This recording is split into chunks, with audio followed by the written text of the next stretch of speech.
प्रभु यीशु क्रिस्त में मेरे प्यारे भाइयों और बहनों, ईश्वर के सानिध्य में रहना, कुछ पल उसकी अनुकंपा और कृपा को दिल से महसूस करना कितना खास और अनमोल होता है। क्योंकि जब भी हम ईश्वर की कृपा में रहते हैं, हमारी सारी दिक्कतें, मुश्किलें, परेशानियां सब हमसे कोसों दूर हो जाती है, क्योंकि हम ईश्वर का वचन को अध्ययन कर रहे हैं। इस डेली ब्लेसिंग्स में जब हम हर रोज बिना रुके प्रभु के वचनों को सुनते हैं, वह हमारे साथ रहता है, वो हमारी भक्ति को देखता और परखता है और हमारा जीवन आशीषों और वरदानों से भर जाता है। आज का वचन जो हम अध्ययन करने जा रहे हैं, वो हमें सिखाता है कि किस प्रकार ईश्वर का सानिध्य हमारे अंदर धैर्य उत्पन्न करता है, हमारे अंदर वो क्षमाशील भावना उत्पन्न करता है, जिससे कि हम लोगों को एक अलग निगाह से देखते हैं।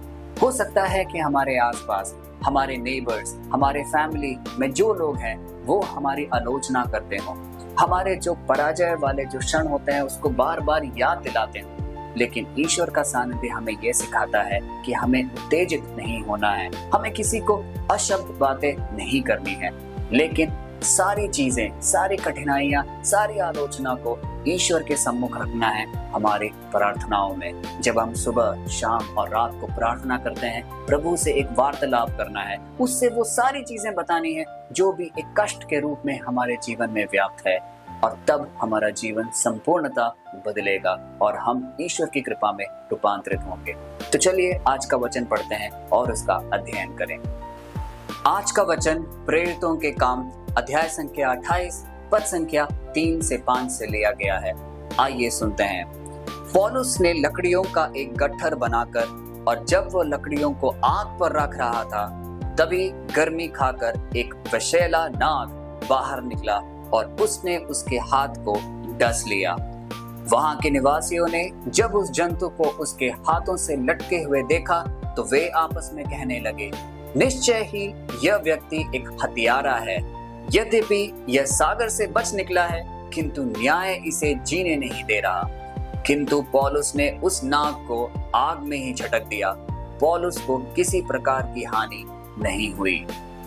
मेरे प्यारे भाई और बहनों, यह दृष्टांत उस समय का है जब पौलुस और उसके साथियों का जो शिप है वो डूब चुका था, और उससे बचकर वो एक द्वीप के किनारे आ गए थे। उस द्वीप का नाम था माल्टा।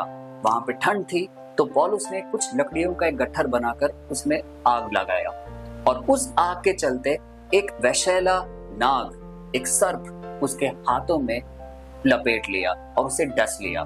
और यह देखते हुए जो वहां के जो द्वीप निवासी थे, वो देखकर इसे हत्यारा कहने लगे, उसे अलग अलग नामों से पुकारने लगे। क्यों? क्योंकि उन्हें यह लगा कि संत पौलुस एक हत्यारे हैं, इसीलिए उस वैशैले नाग ने उनके हाथ में लपेट लिया है। लेकिन वो ये नहीं जानते थे कि क्या आगे होने वाला है। और दृष्टांत हमें बताता है कि संत पौलुस ने उस विषैले नाग को आग के हवाले कर दिया और वह बच निकले, उन्हें कुछ भी नहीं हुआ। यह है ईश्वर का सामर्थ्य। इस दृष्टांत को अगर हम ध्यान से पढ़ें, तो वो हमें 3 चीज की ओर हमारे बिंदुओं को केंद्रित करता है। पहला, जिस प्रकार ईश्वर हमारे जीवन में एक दखल देता है। उस समय कितने ही लोग वहां पे उपस्थित थे उस द्वीप में, वो सब इन्हें हत्यारा और अलग अलग नामों से पुकार रहे थे, क्योंकि वो उस समय की परिस्थिति देखकर उसे जज कर रहे थे। लेकिन जब ईश्वर हमें देखता है, तो वो हमारे कमजोरियों को नहीं देखता, हमारे उस समय की स्थिति को नहीं देखता, लेकिन वो देखता है कि हमारे अंदर के विचार कैसे हैं, हमारी भक्ति कैसी है, हम इंसान कैसे हैं, और उस प्रकार वो हमें न्याय देता है। संत पौलुस जब लोग उन्हें हत्यारे कह रहे थे और अलग अलग नामों से पुकार रहे थे, वो व्यथित नहीं हुए, वो चिल्लाए नहीं, वो अपनी जो स्थिति है उसको चिल्ला चिल्ला कर लोगों को समझाने नहीं लगे, लेकिन उन्होंने सिर्फ अपने हाथ झटक कर उस सर्प को उस आग के हवाले कर दिया और वो बच निकले। इसी प्रकार मेरे प्यारे भाई और बहनों, जब भी हमारे आसपास के लोग हमारी आलोचना करते हैं, हमें निम्न स्तर पर पहुंचाते हैं, हमें गंदी गालियां देते हैं, हमें स्थिर रहना है। हमें ईश्वर के प्रति अपनी जो भक्ति है उसे निरंतर और सुदृढ़ रखना है, और जब भी हम प्रार्थना करें, वो सारी आलोचना, वो सारे निंदनीय शब्द हमें ईश्वर को समर्पित करना है, और तब ईश्वर हमें वो शक्ति देगा जिससे वो जितने लोग वहां पे होंगे, उन सबकी आंखें खुली हो जाएंगी और उनका विचार हमारे प्रति जरूर बदलेगा, क्योंकि यह दृष्टांत हमें आगे बताता है कि किस प्रकार वो लोग जो पौलुस को हत्यारा कहकर पुकार रहे थे, कुछ क्षण बाद जब उन्होंने देखा कि पौलुस को कुछ भी नहीं हुआ, वो उन्हें एक भगवान कहते हैं, वो उन्हें एक भगवान का दर्जा देते हैं।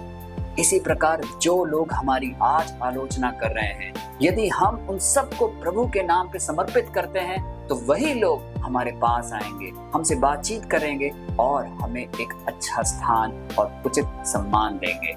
यह है प्रभु ईश्वर का वचन। यह है जो आज ये वचन हम सबको दिखाने और समझाने की कोशिश कर रहा है। मेरे प्यारे भाई और बहनों, आज जब हम इस छोटी सी प्रार्थना की ओर आगे बढ़ रहे हैं, हम कुछ पल मौन रहकर अपने जीवन को टटोले। हम ये जानने का प्रयास करें कि वो सारी आलोचनाएं, वो सारे क्षण जब लोगों ने हमें शर्म महसूस कराया है, जब हमारे पराजय होने की भावना को उन्होंने और उत्साहित किया है, वो सारे क्षण जब लोगों ने हमें नकारा घोषित किया है, उन सब को हम प्रभु ईश्वर के सामने समर्पित करें और ईश्वर से अपने सारे निवेदनों के लिए प्रार्थना करें। हे प्यारे परमेश्वर, तू सब कुछ देखता है, तू हमारे साथ खड़ा है। आज का वचन हमें कितनी सुंदर रूप से हमें ये उदाहरण देता है कि जब भी कोई कठिनाई आए, हमें बस आप पर विश्वास रखना है। संत पौलुस हिचकिचाए नहीं, उन्होंने चिल्लाया नहीं, उन्होंने कुछ भी अपशब्द उन लोगों को नहीं कहे जिन्होंने उन्हें हत्यारा तक कह दिया, लेकिन वो शांत थे, क्योंकि वो जानते थे कि उनकी भक्ति, उनका विश्वास आप पर अटूट है। उसी प्रकार हम भी आपको कहना चाहते हैं परमेश्वर कि हमारा विश्वास आप पर अटूट है।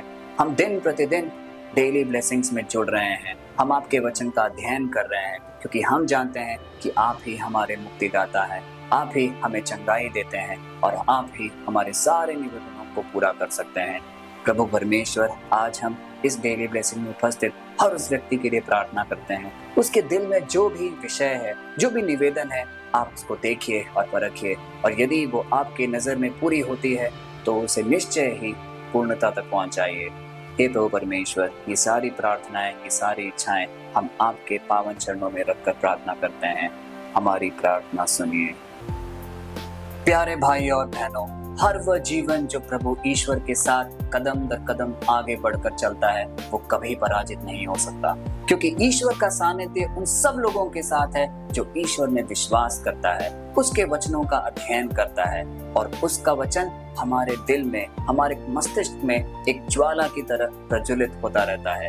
जिस प्रकार संत पौल ने उस वैश्यालय नाग को उस जलती हुई अग्नि में डाला, उसी प्रकार से हमारे दिल में भी एक अग्नि जलती रहनी चाहिए, जो कि वचन के द्वारा प्राप्त होगी, और हमारी दुख, संकटे, हमारे जितने पराजय वाली भावनाएं हैं, उन सब को हम उस अग्नि में झोंक देंगे, ताकि हमारा दिल शुद्ध रहे और ईश्वर से हमेशा जुड़ा रहे।